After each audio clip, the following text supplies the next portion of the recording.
Kumusta kayong lahat dyan? But I know galing ako sa Amerika, pero nandito kami nagpa-transfer dito sa New Delhi.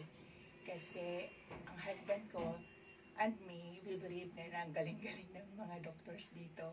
Kasi maski sa Amerika, karamihan talaga mga doctors are Indian.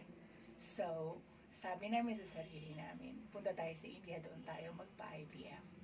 And then, nakita nga namin to na clinic. And they are the best.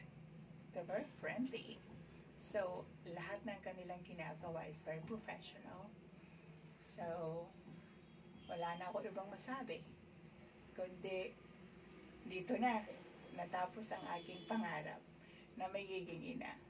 Natapos na yung aming embryo transfer. Babalik na ako ngayon sa Amerika. Kaming mag-asawa. And we're so happy.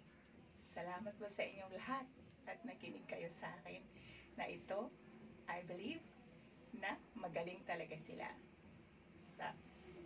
Uwi na kami.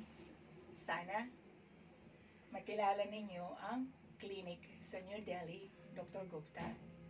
And I would say, the oldest sila na IVF clinic dito sa New Delhi. Ginagawa nila itong matagal na. So, I believe in them. Salamat sa inyong lahat.